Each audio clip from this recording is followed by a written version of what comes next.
Why you got Sack and Juvie tatted on you? They not dead. I wouldn't tat nobody on me that's not dead. 2 days after that, these boys dead. Well, it just, which one were you close with? Both of them. Every last one of them. W. Melly's whole case just flipped on its head cause a close homie finally leaked that late-night murder footage, and what he exposed ain't like. The streets got questions, the internet shaking.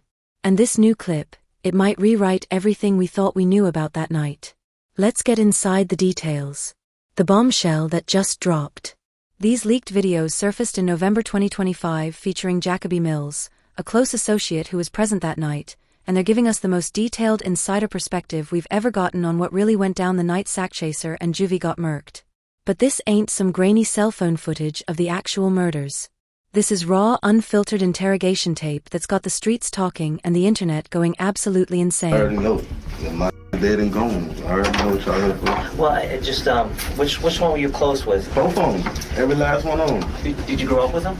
Every last one of them. Footage is hitting different because Mills was actually there that night, riding in the red car that followed the Jeep where the murders allegedly happened. This ain't some second-hand information or street rumors.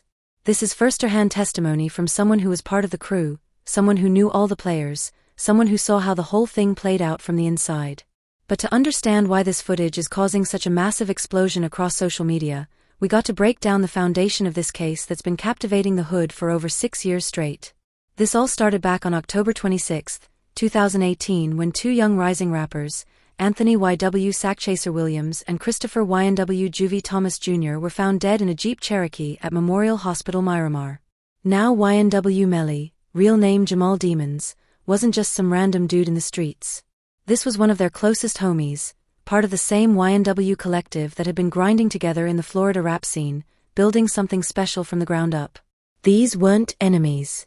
These were supposedly brothers who had each other's backs through thick and thin. The initial story that came out was that Cortland, YNW, Bortland Henry, drove the victims to the hospital after they got hit in a random drive-by shooting.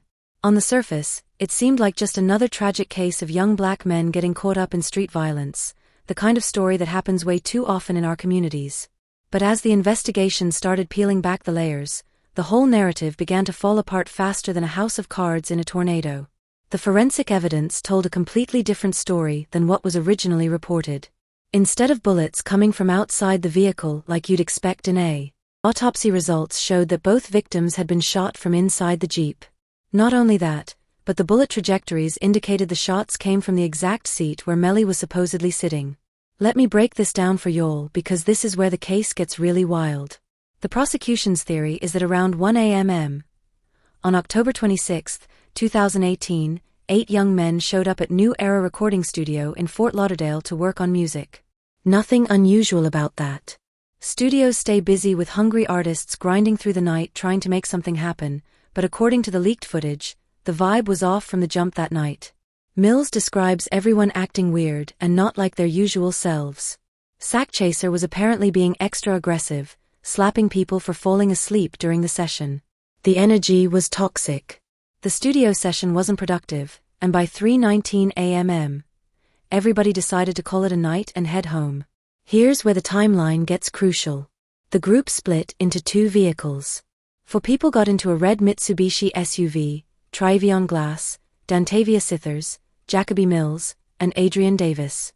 While the other 4 got into a gray Jeep Cherokee, Cortland Henry driving, Anthony Williams in front, Christopher Thomas in the back, and Jamal Demons, YNW Melly in the rear driver's side seat. Now, surveillance cameras tracked both vehicles taking the same route initially. I-95 south to 595, then 595 across to I-75 south, and finally I-75 south to Miramar Parkway. Everything seemed normal at first, just 2 cars full of tired young men heading home after a long night in the studio. But here's where things get real sinister. At 184th Avenue, the red Mitsubishi continued south and was captured on surveillance going through the guard gate at Sunset Lakes at 3:50 a.m. That's the gated community where most of the crew was staying. But the gray Jeep, it never showed up on that same surveillance footage. Instead, cell phone data would. Where did they go? This is where the story gets absolutely chilling.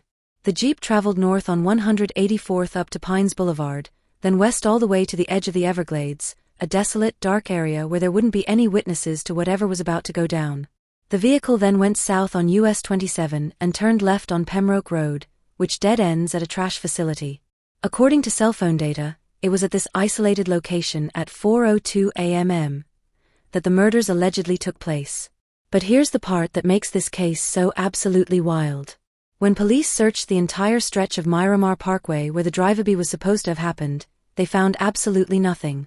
No shell casings, no glass fragments, no bullet holes, no tire marks, literally zero evidence that any kind of drive-by shooting had occurred there. Meanwhile, the medical examiner's testimony revealed that when the drive-by was allegedly staged at 4:02 a.m., both victims were already dead.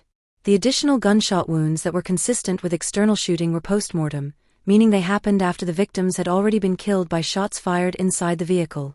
Let that sink in for a minute. According to the prosecution's theory, Melly and Bortland didn't just kill their friends. They staged an elaborate cover-up, driving around with dead bodies in the car and then shooting up the vehicle from the outside to make it look like a random drive-by. That's some cold-blooded, calculated behavior that goes way beyond a simple beef or argument that got out of hand. But the prosecution didn't stop there.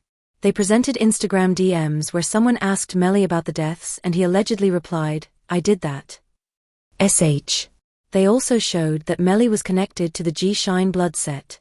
Before the murders, he was learning the oath of loyalty to the gang. Now, the first trial ended in a mistrial in July 2023 when the jury couldn't reach a unanimous verdict. The retrial has been delayed multiple times and is now scheduled for January 2027. Melly has been locked up for over 6 years without a conviction, and his co-defendant Portland accepted a plea deal in October 2025 for accessory charges. This brings us to why these leaked videos are such a massive deal. Jacoby Mills, also known as Jacoby Mills or Cortez Teasy. Jacoby is described as Bortland's blood cousin and was one of the people riding in the red car that night. This means he was close enough to the situation to know what really happened, but far enough removed to potentially survive and tell the story. These videos were originally recorded in January 2019, just months after the murders happened and before most of the case details became public. That timing is crucial because it means Mills was talking about things that wouldn't be revealed to the public for years, which gives his statements serious credibility. The fact that this footage is just now surfacing in November 2025, right as the retrial is being prepared, raises some serious questions about timing and motivation. Are these leaks strategically timed to influence public opinion? Are they connected to the civil lawsuits that are still ongoing? Or did they just happen to surface now as part of the discovery process in other related cases? The hip-hop community's reaction has been absolutely explosive, with everyone from DJ academics to random Twitter users weighing in on what these revelations mean. The streets are divided. Some people see this gun that proves Melly's guilt, while others view Mills as a snitch who's betraying the code for his own benefit. What makes this whole situation even more complex is that Mills repeatedly denies being a snitch throughout the interrogation, insisting that he's just trying to help his friends, but the details he provides are so specific and potentially damaging that it's hard to see how they could help anyone except the prosecution. Mills spills all the tea, the most explosive hip-hop confession ever. Yo, we're back and it's about to get real spicy in here. If you thought part 1 was wild, buckle up because we're about to dive into the nitty-gritty of what Jacoby Mills actually said in that interrogation room. And I'm telling you right now, this footage is more explosive than anything we've seen in hip-hop in years. This dude basically laid out the entire blueprint of what allegedly went down that night. And some of these details are so specific that they're giving me chills just thinking about them. Mills starts off by giving a minute-by-minute breakdown of the studio session that night. And right from the jump, you can tell something was off about the whole vibe. He describes how they got to New Era recording studio around midnight, but instead of the usual productive energy, everybody was tired and falling asleep. Now in the hood, when you book studio time, that's expensive. You don't waste that money unless something serious is going on. But here's where Mills' story starts getting really interesting. He paints Sack Chaser as this aggressive, controlling dude who was slapping people for dozing off during the session. Now, if you know anything about street dynamics, when someone's getting that disrespectful in front of the whole crew, that's usually building up to some serious drama. Mills described Sack Chaser as crazy and having a history of violence, which fits with other accounts suggesting there were ongoing tensions within the group about Mon. pulled that gun on me. Saying Kobe pulled a gun on her? Yep, 5:30 that morning. She called out of work and she called. Wait, stop. And you really stop. can't even tell Portland. I know what. Yeah, don't say it. Don't say it. That's what she told Mariah too, because that's what Mariah told me. Jamie just called me at 8 and told me. Melly called her at like 5:30 that morning. To something that's been rumored in the streets for years, but never confirmed. The money disputes that allegedly led to the murders. According to various sources in the leaked audio, there were major disagreements over a record deal worth several hundred, 000. Sack Chaser apparently believed he was the CEO of YNW and was entitled to get half of whatever Melly made. Now, Mills gives us some details about the vehicle setup that night that are absolutely crucial to understanding what went down. He confirms that the Jeep had Bortland driving, Sack Chaser in the front passenger seat, Melly behind Bortland, and Juvie behind Sack Chaser. Mills himself was in the red car with Tay driving, Fetty in the front passenger seat, and Adrian Davis. But here's something that gives me goosebumps every time I think about it. Mills claims he initially tried to get into the Jeep, but felt divinely prevented from doing so. Whether you believe in divine intervention or just street intuition, this detail suggests that Mills sensed something was about to go wrong with that particular group of people. Mills also mentions that Juvie collected weapons from the studio before they left and that Melly was carrying a brown satchel that supposedly had a gun in it. This aligns with the prosecution's theory that the murders were premeditated rather than some spontaneous argument that got out of hand. But now we get to the part that's absolutely wild. Mills describes how they arrived at the house in Sunset Lakes and waited outside for about 30 minutes because nobody had keys. Most people went inside and fell asleep. But around 4 a.m., Mills gets this absolutely chilling phone call from his mother saying someone had called and threatened, "Y'all all dead." Let that sink in for a minute. Mills's mother gets a call in the middle of the night warning that her son and his friends are in mortal danger. That's some serious street politics right there. When people start threatening family major has just happened. But here comes the most damning part of Mill's entire testimony. He describes how Melly FaceTimed him after the murders and claims that Melly was straight up faking his emotions. According to Mills, Melly was fake crying with no actual tears, just putting on a performance to sell the story that he was devastated about his friends' deaths. Now in the hood, being able to fake emotions convincingly after committing violence is a skill that separates the real killers from the wannabes. If Mills's account is accurate, we're talking about someone who could murder his closest friends and then immediately switch into performance mode to cover his tracks. That's some serious sociopathic behavior right there. Mills also provides specific details about Melly's appearance when he saw him at Fredo Bang's house afterward. He mentions that Melly had changed into a tank top and gym shorts, which suggests a clothing change that could be related to disposing of evidence. This detail about clothing changes has been corroborated by other witnesses who testified during the trial. But wait, it gets even more insane. Mills describes how the next morning, the crew went searching in nearby woods and found a blood-soaked .40 caliber handgun. Mills says he actually held this bloody gun before a manager took it away from him.